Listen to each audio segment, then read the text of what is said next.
तो दोस्तों एक बार फिर से स्वागत है आप सभी का आपके अपने favourite English learning channel scholar English पर। मेरा नाम है दीपिका कुमावत और मैं इस चैनल पर वेरियस कॉम्पिटिटिव एग्जाम्स के लिए इंग्लिश सब्जेक्ट टीच करती हूँ। तो बेसिकली आज के इस वीडियो में हम डिस्कस करने जा रहे हैं द हिंदू एडिटोरियल का वोकैब एनालिसिस। आशा करती हूँ कि आप इन सेशंस के साथ रेगुलरली जुड़ रहे हैं और इनका बेनिफिट भी उठा रहे हैं, क्योंकि इन सेशंस का मकसद है आपकी वोकैब पावर को और ज़्यादा इन्हांस करना। और ये जो वोकैब सेशंस है ये बैंक, एसएससी, रेलवे, यूपीएससी या फिर किसी भी कॉम्पिटिटिव एग्ज़ाम के लिए इक्वली बहुत ही ज़्यादा इंपॉर्टेंट है। तो चलिए और ज़्यादा देर ना करते हुए बढ़ते हैं हमारे वोकैब शो की ओर और जानेंगे कि आज का हमारा सबसे पहला वर्ड कौन सा होता है। तो दोस्तों हमारा सबसे पहला वर्ड आता है डिस्टॉर्शन। दोस्तों डिस्टॉर्शन का मतलब होता है विकृति या फिर बिगाड़, यानी कि डिस्टॉर्शन का मतलब होता है किसी चीज़ को उसकी ओरिजिनल फॉर्म, साउंड या फिर ट्रुथ से बिगाड़ देना। जब फैक्ट्स को ट्विस्ट कर दिया जाता है, आवाज़ को मोड़ दिया जाता है या फिर इमेज को गलत शेप में दिखाया जाता है तो वो डिस्टॉर्शन होता है। मतलब कि रियलिटी का रॉन्ग वर्जन में प्रेजेंट होना, तो उसे हम डिस्टॉर्शन कहते हैं। उसी तरीके से हमारे पास कुछ और भी एग्जांपल्स है, जैसे कि मान लीजिए कि रूमर्स का बात को जो है वो मतलब कि रूमर्स में जो बातों को जो है वो बढ़ा चढ़ाकर बताना किसी को, तो उसमें क्या हो गया है कि आप जो है वो गलत चीज़ों को जो है वो बढ़ा चढ़ाकर बता रहे हो, उसे और भी ज़्यादा जो है वो एग्जैजरेट कर रहे हो, यानी कि डिस्टॉर्शन ऑफ फैक्ट्स हो गया। या फिर लाउड स्पीकर में आवाज़ का फट जाना, वहाँ पर जो क्या हुआ है कि जो रियल वॉइस थी वो जो है वो मतलब कि बदल चुकी है, यानी कि खराब हो चुकी है, बिगड़ चुकी है, तो वो हो गया साउंड डिस्टॉर्शन। या फिर सोशल मीडिया पर न्यूज़ को गलत कॉन्टेक्स्ट में दिखाना, तो वो होता है मीडिया डिस्टॉर्शन। या फिर कर्व मिरर में हमारा जो फेस है जब अजीब दिखता है तब उसे हम कहेंगे इमेज डिस्टॉर्शन। यानी कि सिंपल वर्ड्स में आपको इतना ध्यान रखना है कि डिस्टॉर्शन का मतलब होता है ट्विस्टिंग और miss representation of original form और ट्रुथ। दोस्तों साथ ही साथ आपको ये भी ध्यान रखना है कि हमारे पास पार्ट्स ऑफ स्पीच में नाउन है। अब अगर बात करें इसके सिनोनिम की, तो सिनोनिम में हमारे पास है डिफॉर्मेशन, मिस रिप्रेजेंटेशन या फिर ऑल्टरेशन। दोस्तों डिफॉर्मेशन का मतलब होता है कोई चीज़ बिगड़ जाना, कोई चीज़ खराब होना, कोई चीज़ विकृत हो जाना, तो उसे हम डिफॉर्मेशन कह सकते हैं। मिस रिप्रेजेंटेशन का मतलब होता है गलत तरीके से पेश करना, गलत तरीके से प्रेजेंट करना, गलत तरीके से रिप्रेजेंट करना, तो उसे हम कह सकते हैं मिस रिप्रेजेंटेशन। ऑल्टरेशन का मतलब होता है किसी चीज़ में बदलाव करके जो है वो तोड़ मरोड़ कर उसे पेश करना या फिर उसे जो है वो मतलब कि सामने लाना, तो यानी कि बदलाव को, चेंज को हम कहते हैं ऑल्टरेशन। तो ये सारे हमारे क्या है, तो सिनोनिम्स है। वही एंटोनिम की तरफ आए तो एंटोनिम में हमारे पास है एक्यूरेसी, ट्रूथ या फिर करेक्टनेस। दोस्तों एक्यूरेसी का मतलब होता है सटीकता, यानी कि कोई चीज़ जो है वो मतलब कि बिल्कुल एक्यूरेट है, सटीक है, सही है, तो उसे हम एक्यूरेसी कह सकते हैं। ट्रुथ का मतलब होता है सच्चाई और करेक्टनेस का मतलब होता है बिल्कुल जो है वो मतलब कि जो चीज़ सही है, करेक्ट है, तो उसे हम कह सकते हैं करेक्टनेस। तो ये सारे हमारे क्या है, तो एंटोनिम्स हैं। दोस्तों अब अगर बात करें इसके एग्जाम्पल की, तो एग्जाम्पल में हमारे पास है the loud noise caused distortion in the sound making the music hard to understand. यानी कि यहाँ पर ये बताया गया है कि बहुत ज़्यादा तेज़ आवाज़ की वजह से क्या हुआ कि जो ओरिजिनल साउंड था वो बिगड़ गया, यानी कि ख़राब हो गया। यानी कि आवाज़ कैसी हुई, तो फट कर आने लगी। उसके वजह से क्या हुआ कि जो वो म्यूज़िक है वो मतलब कि समझने के लिए बहुत ही ज़्यादा डिफ़िकल्ट हो रहा था, यानी कि समझ नहीं आ रहा था कि कौन सा म्यूज़िक बज रहा है। तो दोस्तों इस तरीके से आप समझ पाओगे कि डिस्टॉर्शन यानी क्या होता है और किस तरह हमें इसका अलग अलग सेंटेंसेस में यूज़ करना चाहिए। दोस्तों इसी के साथ हम आगे बढ़ेंगे हमारे अगले वर्ड की ओर। तो दोस्तों इसके बाद हमारा अगला वर्ड आता है रामशक्ल। दोस्तों रामशक्ल का मतलब होता है जर्जर या फिर टूटा फूटा। यानी कि रामशक्ल का मतलब होता है कोई चीज़ इतना पुराना, कोई चीज़ इतनी कमज़ोर या फिर पुअरली मेंटेन की लगता है कि ये अभी ही गिर जाएगी। ऐसी चीज़ जो ठीक से बनी नहीं है या फिर टाइम के साथ टूट फूट गई है, जर्जर हो चुकी है या फिर जो है वो बहुत ही ज़्यादा पुरानी हो चुकी है, यानी कि उसे मेंटेन नहीं किया गया है, तो उसे हम रामशक्ल कह सकते हैं। मतलब कि कोई चीज़ अनस्टेबल होना, शेकी होना, यानी कि हिलती डुलती होना या फिर अनसेफ कंडीशन में होना, तो उसे हम क्या कहेंगे, रामशक्ल कहेंगे।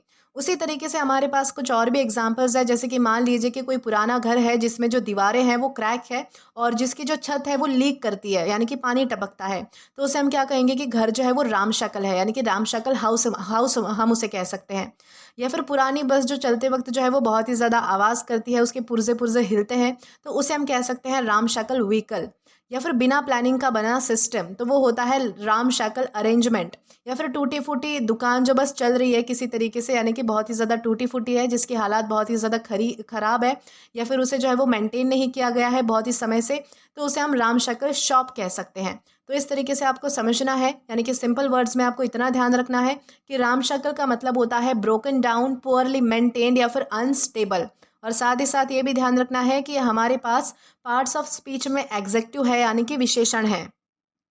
दोस्तों, अब अगर बात करें इसके सिनोनिम की, तो सिनोनिम में हमारे पास है डिलैपिडेटेड, शैबी या फिर रन डाउन। दोस्तों, डिलैपिडेटेड का मतलब होता है कोई चीज़ जो है वो अस्त व्यस्त होना, टूटी फूटी होना, तो उसे हम जो है वो डिलैपिडेटेड कह सकते हैं। जो चीज़ बहुत ही मतलब कि बुरी अवस्था में है, बुरी कंडीशन में है, जिसकी कंडीशन सही नहीं है, तो उसे हम डिलैपिडेटेड कह सकते हैं। जो बिखरा हुआ जिसे हम कहेंगे, या फिर जो टूटा फूटा होता है, पुराना होता है, तो उसे हम डिलैपिडेटेड कह सकते हैं। शैबी का मतलब होता है बहुत ही पुराना, घिसा पिटा, तो उसे हम शैबी कहेंगे। या फिर रन डाउन का भी मतलब होता है कोई जर्जर चीज़ या फिर टूटी फूटी चीज़, पुरानी चीज़, तो उसे हम कहेंगे रन डाउन।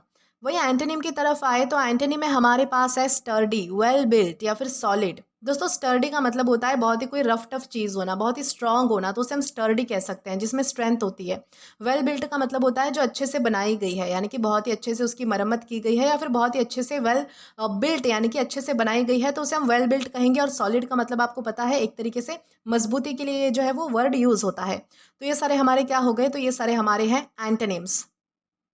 दोस्तों, अब अगर बात करें इसके एग्जाम्पल की, तो एग्जाम्पल में हमारे पास है they lived in a ramshackle house that needed urgent repairs. यानी कि यहाँ पर क्या बताया गया है कि वो जो लोग हैं वो कहाँ पर रहते थे, तो एक बहुत ही जर्जर पुराने घर में, टूटे फूटे घर में रहते थे, जिस घर को जो है वो अर्जेंट रिपेयरिंग की ज़रूरत थी। तो इस तरीके से आप समझ पाओगे कि रामशक्ल यानी क्या होता है और किस तरह हमें इसका अलग अलग सेंटेंसेस में यूज़ करना है। दोस्तों, इसी के साथ हम आगे बढ़ेंगे हमारे अगले वर्ड की ओर। तो दोस्तों, इसके बाद हमारा अगला वर्ड आता है फेलिसिटी। दोस्तों, फेलिसिटी का मतलब होता है प्रसन्नता या फिर आनंद। यानी कि फेलिसिटी का मतलब होता है खुशी, जॉय या फिर प्लेजेंट फीलिंग। लेकिन ये नॉर्मल हैप्पीनेस से थोड़ी रिफाइंड और डीप होती है। इसका यूज़ जो है वो हम इमोशनल हैप्पीनेस के लिए भी कर सकते हैं, या फिर perfect choice of words, expression या फिर टाइमिंग के लिए भी हम कर सकते हैं। मतलब कि अंदर से अच्छा फील होना या फिर बिल्कुल सही चीज़ का हो जाना, तो दैट्स फेलिसिटी। उसी तरीके से हमारे पास कुछ और भी एग्जाम्पल्स है, जिसके वजह से आपको जो है वो और भी ज़्यादा अच्छे से क्लियर हो जाएगा कि फेलिसिटी यानी क्या होता है। जैसे कि मान लीजिए कि अच्छी न्यूज़ सुन के जो काम हैप्पीनेस मिलती है आपको, तो उसे हम मोमेंट ऑफ फेलिसिटी कह सकते हैं। या फिर वेडिंग के हैप्पी एटमॉस्फेयर में जो लोगों के चेहरे होते हैं, जो खुशी से भरे हुए होते हैं, सबके चेहरों पर स्माइल होती है, तो वो फुल ऑफ फेलिसिटी होता है। या फिर स्पीच में जो है वो सही वर्ड्स का यूज़ करना, तो वो फेलिसिटी ऑफ एक्सप्रेशन है। या फिर एग्जाम क्लियर होने के बाद जो आपको सुकून मिलता है कि एक बार की जो एग्जाम है वो खत्म हो चुकी है या फिर क्लियर हो चुकी है, तो वो फीलिंग ऑफ फेलिसिटी होती है।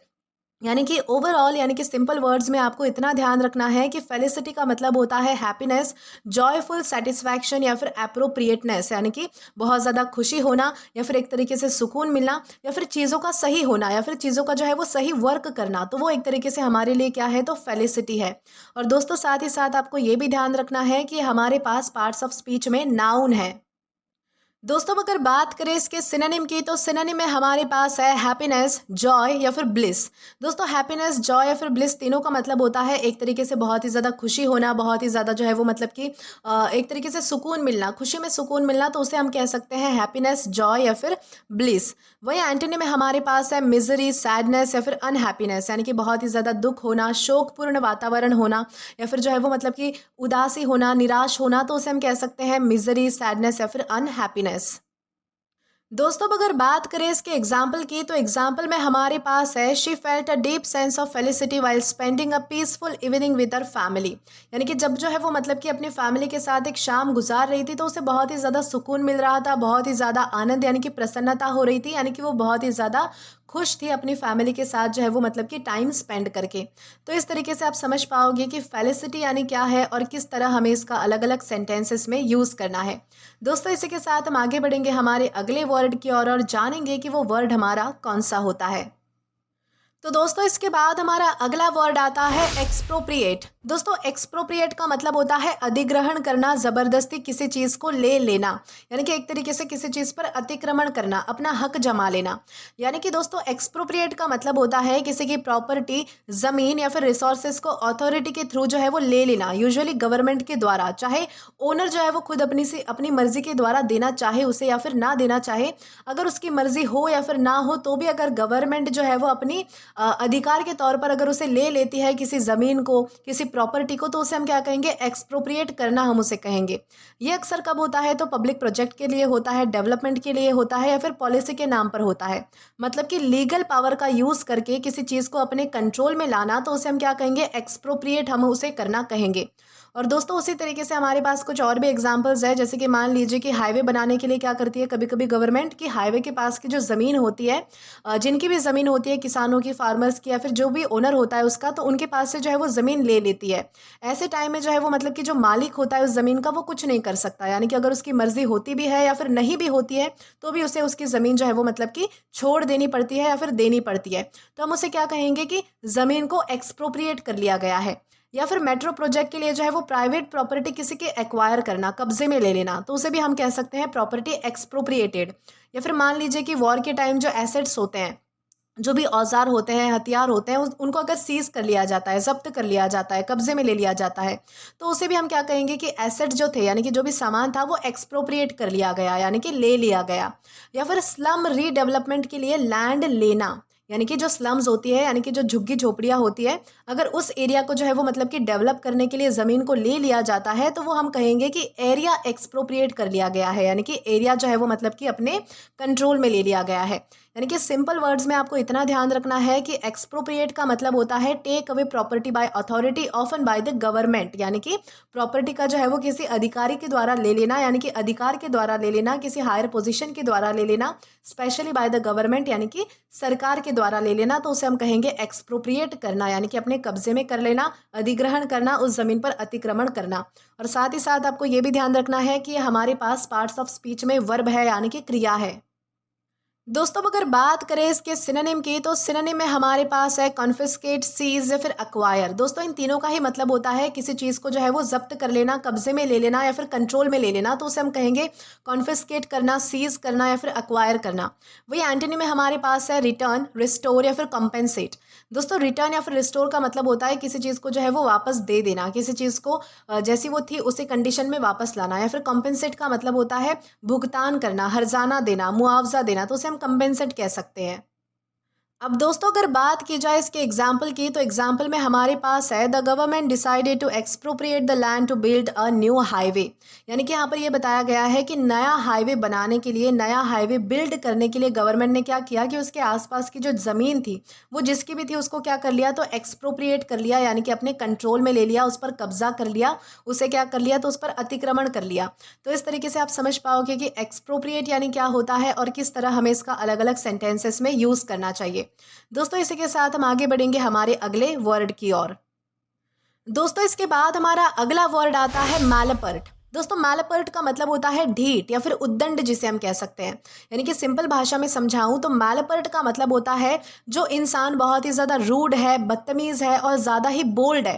खासकर जब कोई छोटा यानी कि जूनियर या फिर यंग पर्सन डिसरिस्पेक्ट के साथ रिप्लाई करता है, तो उसे हम मैलपर्ट कह सकते हैं। दोस्तों ये किसी तरीके का कॉन्फिडेंस नहीं होता है, बल्कि अननेसेसरी चीकीनेस होती है, यानी कि बहुत ही ज़्यादा बदतमीजी होती है।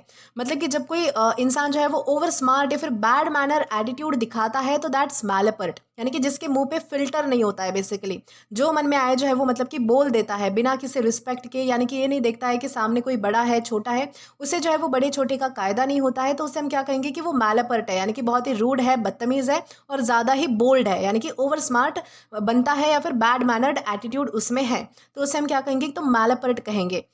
दोस्तों इसी तरीके से हमारे पास कुछ और भी एग्जाम्पल्स है, जैसे कि मान लीजिए कि स्टूडेंट अगर जो है वो टीचर को उल्टी बात बोल दे या फिर उल्टा जवाब देता है, तो वो क्या हो गया कि मैलपर्ट बिहेवियर हो गया।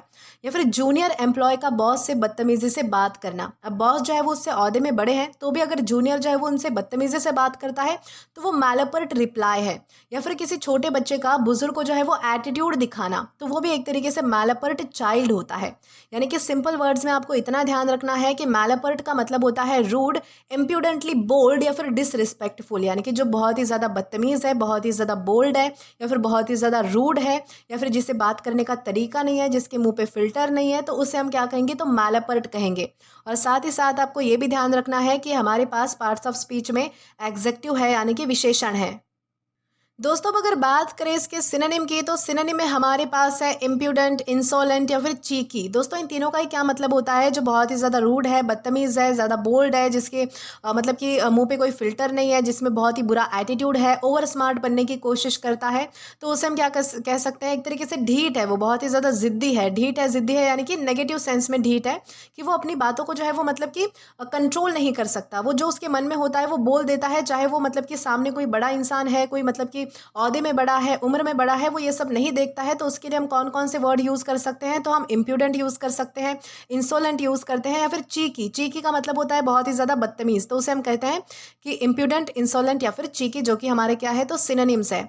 वही एंटोनी में हमारे पास है पोलाइट, रिस्पेक्टफुल या फिर कर्टियस। दोस्तों इन तीनों का क्या मतलब होता है? कि हमने जो भी अभी पढ़ा उसका बिल्कुल अपोजिट, यानी कि जो बंदा या फिर जो इंसान या फिर जो व्यक्ति बहुत ही ज़्यादा विनम्र है, बहुत ही ज़्यादा जो है वो मतलब कि यानी कि सबकी रिस्पेक्ट करता है, सबके साथ जो है वो आदर भाव रखता है, सबसे जो है वो इज्जत से बात करता है, तो उसके लिए हम पोलाइट यूज़ कर सकते हैं, रिस्पेक्टफुल यूज़ कर सकते हैं, या फिर कर्टियस भी यूज़ कर सकते हैं।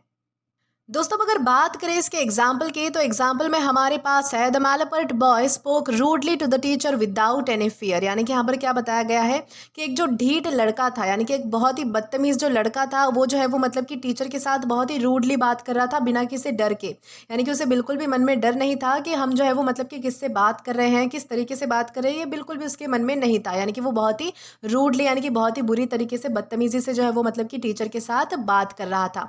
तो इस तरीके से आप समझ पाओगे कि मैलपर्ट यानी क्या होता है और किस तरह हमें इसका अलग अलग सेंटेंसेस में यूज़ करना चाहिए। दोस्तों इसी के साथ हम आगे बढ़ेंगे हमारे अगले वर्ड की ओर। तो दोस्तों इसके बाद हमारा अगला वर्ड आता है रेक्रिमिनेट। दोस्तों रेक्रिमिनेट का मतलब होता है प्रत्यारोप करना, दोष मढ़ना, किसी पर दोष लगाना। यानी कि रेक्रिमिनेट का मतलब होता है जब कोई एक्यूजेशन के जवाब में सामने वाले पर भी एक्यूजेशन लगा दे, तो उसे हम कहते हैं रेक्रिमिनेट, इंस्टेड ऑफ कि खुद की गलती एक्सेप्ट करने के। यानी कि ऐसा मान लीजिए कि आपके अगर किसी के साथ झगड़े चल रहे हैं, आप पर अगर कोई दोष लगा रहा है, तो आप भी उल्टा उस पर दोष लगा रहे हैं, यानी कि दोनों तरफ से दोष जो है वो लगाया जा रहा है, एक्यूजेशन लगाया जा रहा है, तो उसे हम रेक्रिमिनेट करना कहते हैं। ये यूजुअली कब होता है? तो आर्ग्यूमेंट्स में होता है, फाइट्स में होता है, ब्लेम गेम्स में होता है। मतलब कि तुम भी कम नहीं हो वाला जो रिस्पॉन्स होता है किसी का, तो मैं तो हूँ ही लेकिन तुम भी कम नहीं हो, ऐसा जो किसी का जो रिस्पॉन्स होता है, तो उसे हम रेक्रिमिनेट करना कहते हैं। उसी तरीके से हमारे पास कुछ और भी एग्जांपल्स है, जैसे कि मान लीजिए कि आर्ग्यूमेंट में अगर एक पर्सन बोले कि मैं तो गलत था ही पर तुम भी थे, तो उसे हम रेक्रिमिनेटिंग कह सकते हैं। या फिर ऑफिस में मिस्टेक होने पर जो है वो एम्प्लॉय का बॉस को ही ब्लेम कर देना कि आप ही इसके लिए जिम्मेदार हो, तो वो भी एक तरीके से रेक्रिमिनेट करना होता है। या फिर पॉलिटिक्स में एक पार्टी पर अगर कोई मान लीजिए कि आरोप लगाता है, कोई एलिगेशंस लगाता है, तो वो दूसरी पार्टी को भी चार्ज कर देता है कि मैं तो था ही लेकिन ये भी उसमें शामिल था, ये भी उतना ही गलत है, मैं तो था ही लेकिन ये भी है। तो वो भी हमारी एक तरीके से क्या हुआ? तो रेक्रिमिनेट करना ही हुआ। तो इस तरीके से आपको सिंपल वर्ड्स में ध्यान रखना है कि रेक्रिमिनेट का मतलब होता है accuse in return counter blame, यानी कि किसी को जो है वो मतलब कि वापसी ब्लेम करना, या फिर मतलब कि किसी को अक्यूज इन रिटर्न का मतलब होता है कि अगर आपको कोई अक्यूज कर रहा है तो आप भी उसको अक्यूज करते हो, यानी कि आप पर अगर अक्यूजेशन आता है तो आप भी उसको जो है वो मतलब कि ब्लेम कर रहे हो, तो उसे हम कहेंगे रेक्रिमिनेट। और साथ ही साथ आपको ये भी ध्यान रखना है कि हमारे पास पार्ट्स ऑफ स्पीच में वर्ब है, यानी कि क्रिया है। दोस्तों अगर बात करें इसके सिनोनिम की, तो सिनोनिम में हमारे पास है अक्यूज बैक, रिटेलिएट या फिर काउंटर चार्ज। दोस्तों अक्यूज बैक का मतलब होता है कि उल्टा दोष लगाना। रिटेलिएट का भी सेम मतलब होता है कि अगर आप पर जो है वो मतलब कि कोई बुरी चीज़ करता है आपके साथ, तो आप भी जो है वो वैसा ही करने की कोशिश कर सकते हो। रिटेलिएट ये जो वर्ड है वो एक्शंस के लिए भी यूज़ होता है कि अगर आप मान लीजिए कि कोई आप पर अटैक करता है तो आप भी उस पर उल्टा अटैक करते हो, तो उसे हम रिटेलिएट करना कह सकते हैं। तो वो वर्बल भी हो सकता है, एक्शंस में भी हो सकता है। काउंटर चार्ज का भी यही मतलब होता है कि उल्टा जवाब देना बेसिकली, यानी कि उल्टे तरीके से एक्शन लेना, या फिर वर्बल या फिर एक्शन, दोनों तरीके से। वही एंटोनी में हमारे पास है फॉरगिव, एक्सक्यूज या फिर एडमिट। यानी कि फॉरगिव या फिर एक्सक्यूज का क्या मतलब होता है? किसी को माफ़ कर देना, किसी को जाने देना। एडमिट का मतलब होता है अपनी ही गलती स्वीकार कर लेना, यानी कि उलट कर जवाब ना देना, तो उसे हम कह सकते हैं फॉरगिव करना, एक्सक्यूज करना या फिर एडमिट कर लेना। दोस्तों अगर बात करें इसके एग्जाम्पल की, तो एग्जाम्पल में हमारे पास क्या है? तो instead of apologising he began to recriminate and blamed others for the mistake. यानी कि माफ़ी मांगने के बजाय उसने क्या किया कि वो जो है वो मतलब कि मिस्टेक्स के लिए, यानी कि गलतियों के लिए जो है वो दूसरों को ही ब्लेम करना उसने स्टार्ट कर दिया, यानी कि दूसरों पर ही दोष मढ़ना उसने स्टार्ट कर दिया। तो इस तरीके से आप समझ पाओगे कि रेक्रिमिनेट यानी क्या होता है और किस तरह हमें इसका अलग अलग सेंटेंसेस में यूज़ करना चाहिए। दोस्तों इसी के साथ हम आगे बढ़ते हैं हमारे अगले वर्ड की ओर। तो दोस्तों इसके बाद हमारा अगला वर्ड आता है कंसाइन। दोस्तों कंसाइन का मतलब होता है सौंप देना, दे देना या फिर भेज देना। यानी कि कंसाइन का मतलब होता है किसी चीज़ को फॉर्मली किसी और के हवाले कर देना, भेज देना या फिर किसी पर्टिकुलर सिचुएशन में डाल देना। ये जो वर्ड है वो शिपिंग के लिए, लीगल चीज़ों के लिए या फिर इमोशनल कॉन्टेक्स्ट में यूज़ होता है। मतलब कि जिम्मेदारी या फिर कंट्रोल को किसी और को ट्रांसफ़र कर देना, या फिर कोई चीज़ भी हो सकती है, कोई मटेरियल भी हो सकता है। तो जब आप किसी और को दे देते हो, ट्रांसफ़र कर देते हो, किसी और के लिए भेज देते हो, तो दैट्स कंसाइन। उसी तरीके से हमारे पास कुछ और भी एग्जांपल है, जैसे कि मान लीजिए कि अगर आप कुरियर के थ्रू जो है वो कोई सामान भेजते हो, तो हम कहेंगे कि गुड्स कंसाइन टू बायर, यानी कि गुड्स यानी कि सामान को जो है वो मतलब कि भेजा गया। या फिर क्रिमिनल को अगर जेल भेज दिया जाता है तो हम कहेंगे कि क्रिमिनल कंसाइन टू प्रिजन। तो इस तरीके से आपको सिंपल वर्ड्स में इतना ध्यान रखना है कि कंसाइन का मतलब होता है हैंड ओवर करना, सेंड करना या फिर असाइन टू अ प्लेस और फेट। यानी कि मतलब कि किसी को भेज देना, किसी को सेंड करना, सौंप देना, तो उसे हम क्या कहेंगे, कंसाइन कहेंगे। और ये भी ध्यान रखना है कि हमारे पास पार्ट्स ऑफ स्पीच में वर्ब है, यानी कि क्रिया है। दोस्तों अब अगर बात करें इसके सिनोनिम की, तो सिनोनिम में हमारे पास है एंट्रस्ट, सेंड या फिर हैंड ओवर। यानी कि किसी को देना, सौंपना, भेज देना, तो उसे हम कहेंगे एंट्रस्ट, सेंड या फिर हैंड ओवर। वही एंटोनी में हमारे पास है कीप, रिटेन या फिर विदहोल्ड। दोस्तों इन तीनों का मतलब होता है अपने पास रखना, अपने पास जो है वो सीमित रखना। विदहोल्ड का मतलब होता है पकड़ कर रखना, उसे जाने ना देना, यानी कि छूटने ना देना, तो उसे हम कह सकते हैं। तो दोस्तों ये हमारे हो गए एंटोनिम्स। अब अगर बात करें इसके एग्जाम्पल की, तो एग्जाम्पल में हमारे पास है she consign the old clothes to the charity so that others could use them. यानी कि यहाँ पर ये बताया गया है कि उसने जो है वो मतलब कि उसके जो पुराने कपड़े थे वो जो है वो दूसरों को दे दिए, यानी कि दूसरों को जो है वो मतलब कि चैरिटी के लिए भेज दिए, ताकि जो है वो दूसरे लोग उसे यूज़ कर सके। तो इस तरीके से आप समझ पाओगे कि कंसाइन यानी क्या होता है और किस तरह हमें इसका अलग अलग सेंटेंसेस में यूज़ करना चाहिए। दोस्तों इसी के साथ हम आगे बढ़ेंगे हमारे अगले वर्ड की ओर। तो दोस्तों इसके बाद हमारा अगला वर्ड आता है एंस्कॉन्स। दोस्तों एंस्कॉन्स का मतलब होता है आराम से बैठा देना या फिर सुरक्षित रूप से स्थापित करना। यानी कि एंस्कॉन्स का मतलब होता है खुद को किसी सेफ, कंफर्टेबल या फिर सिक्योर जगह पर सेट कर लेना, ऐसे कि वहां से हटना या फिर डिस्टर्ब होना बहुत ही ज़्यादा मुश्किल हो जाता है। ये जो वर्ड है वो तब यूज़ होता है जब कोई पर्सन या फिर चीज़ कंफर्ट के साथ एक जगह पर जम जाती है। मतलब कि आराम से सिक्योरली बैठ जाना या फिर किसी जगह पर सेटल हो जाना, तो दैट्स एंस्कॉन्स। उसी तरीके से हमारे पास कुछ और भी एग्जांपल्स है, जैसे कि मान लीजिए कि सर्दियों में ब्लैंकेट के अंदर घुसकर बैठ जाना, तो उसे हम कहेंगे कि एंस्कॉन्स योरसेल्फ इन अ ब्लैंकेट। या फिर ऑफिस में कैबिन में जो है वो कंफर्टेबली बैठकर यानी कि काम करना, तो उसे हम कहेंगे एंस्कॉन्स इन द चेयर। यानी कि सिंपल वर्ड्स में आपको इतना ध्यान रखना है कि एंस्कॉन्स का मतलब होता है settle comfortably and securely in a place. और साथ ही साथ ये भी ध्यान रखना है कि हमारे पास पार्ट्स ऑफ स्पीच में वर्ब है, यानी कि क्रिया है। अब दोस्तों अगर बात करें इसके सिनोनिम की, तो सिनोनिम में हमारे पास है सेटल, इंस्टॉल या फिर इस्टेब्लिश। दोस्तों इन तीनों का मतलब होता है कि एक जगह स्थायी हो जाना, जम जाना या फिर सेट हो जाना, यानी कि अपने आप को स्थापित कर लेना, बैठा लेना, तो उसे हम कह सकते हैं सेटल करना, इंस्टॉल करना या फिर इस्टेब्लिश करना। वही एंटनी में हमारे पास है डिसलॉज, रिमूव या फिर अनसेटल। यानी कि किसी जगह से हिल जाना, डिसलॉज यानी कि रिमूव हो जाना, यानी कि हट जाना, या फिर अनसेटल होना यानी कि वहाँ पर स्थापित ना हो पाना, सेट ना हो पाना, तो उसे हम कह सकते हैं डिसलॉज होना, रिमूव होना यानी कि हट जाना, निकल जाना या फिर अनसेटल होना। दोस्तों अब अगर बात करें इसके एग्जाम्पल की, तो एग्जाम्पल में हमारे पास है he ensconced himself in a quiet corner of the room and began reading peacefully. यानी कि यहाँ पर ये बताया गया है कि उसने जो है वो अपने आप को जो है वो मतलब कि रूम के एक क्वाइट यानी कि बहुत ही शांत कॉर्नर में जो है वो मतलब कि सेट कर लिया था, अपने आप को जो है वो मतलब कि वहाँ पर बैठा लिया था, और बाद में वो जो है वो मतलब कि बहुत ही शांति से यानी कि पीसफुली जो है वो मतलब कि पढ़ने लगा था। तो इस तरीके से आप समझ पाओगे कि ensconce यानी क्या होता है। दोस्तों इसी के साथ हम आगे बढ़ेंगे हमारे अगले वर्ड की ओर। तो दोस्तों इसके बाद हमारा अगला वर्ड आता है एम्ब्लेजन। दोस्तों एम्ब्लेजन का मतलब होता है सुसज्जित करना, चमकदार तरीके से दिखाना। यानी कि एम्ब्लेजन का मतलब होता है किसी चीज़ पर सिंबल, डिज़ाइन, नाम या फिर मैसेज को इतना बोल्डली और क्लियरली दिखाना कि सबकी नज़र उस पर पड़े। ये जो वर्ड है वो ज़्यादातर लोगोस के लिए, स्लोगन्स के लिए, बैजेस के लिए या फिर टाइटल्स के लिए यूज़ होता है। मतलब कि हाईलाइट करके प्राउडली किसी चीज़ को डिस्प्ले करना, दैट्स एम्ब्लेजन। वैसे हमारे पास कुछ और भी एग्जांपल्स हैं, जैसे कि मान लीजिए कि किसी ब्रांड का लोगो अगर टी शर्ट पर बहुत ही अच्छे से हाईलाइट किया गया है कि सबकी नज़र उस पर पड़े, तो उसे हम कह सकते हैं कि लोगो को एम्ब्लेजन किया गया है। या फिर ट्रॉफी पर जो है वो विनर का नाम लिखा होना, तो वो भी एक तरीके से एम्ब्लेजन होता है। या फिर हमारी जो स्कूल यूनिफॉर्म्स होती है उस पर जो स्कूल का लोगो होता है या फिर जो बैज होता है, तो उसे भी हम जो है वो एम्ब्लेजन कह सकते हैं, क्योंकि वो भी एक तरीके से हाईलाइट किया गया होता है। यानी कि सिंपल वर्ड्स में आपको इतना ध्यान रखना है कि एम्ब्लेजन का मतलब होता है डिस्प्ले प्रोमिनेंटली, डेकोरेट बोल्डली, तो उसे हम कहेंगे एम्ब्लेजन। और दोस्तों साथ ही साथ आपको ये भी ध्यान रखना है कि हमारे पास पार्ट्स ऑफ स्पीच में वर्ब है यानी कि क्रिया है। अब अगर बात करें इसके सिनोनिम की, तो सिनोनिम में हमारे पास है डिस्प्ले, डेकोरेट या फिर अडॉर्न, यानी कि किसी चीज़ को जो है वो मतलब कि हाईलाइट करने की कोशिश करना, सबको दिखाने की कोशिश करना, यानी कि एक तरीके से सजाना, तो उसे हम कह सकते हैं डिस्प्ले करना, डेकोरेट करना या फिर अडॉर्न करना। वही एंटोनी में हमारे पास है कंसील, हाइड या फिर कवर, यानी कि किसी चीज़ को छुपाना, किसी चीज़ को ढक देना, किसी चीज़ को जो है वो मतलब कि छुपाने की कोशिश करना, तो उसे हम कह सकते हैं कंसील करना, हाइड करना या फिर कवर करना। दोस्तों अब अगर बात करें इसके एग्जाम्पल की, तो एग्जाम्पल में हमारे पास है the school's name was emblazon on the front gate in the large golden letters, यानी कि यहाँ पर क्या बताया गया है कि जो स्कूल का जो नाम था वो फ्रंट गेट पर जो है वो मतलब कि बहुत ही अच्छे यानी कि गोल्डन लेटर्स में, बड़े बड़े लेटर्स में जो है वो मतलब कि डिस्प्ले किया गया था, यानी कि चमक रहा था। तो इस तरीके से आप समझ पाओगे कि एम्ब्लेजन यानी क्या होता है और किस तरह हमें इसका यूज़ करना है। दोस्तों इसी के साथ हम आगे बढ़ेंगे आज के हमारे लास्ट वर्ड की ओर।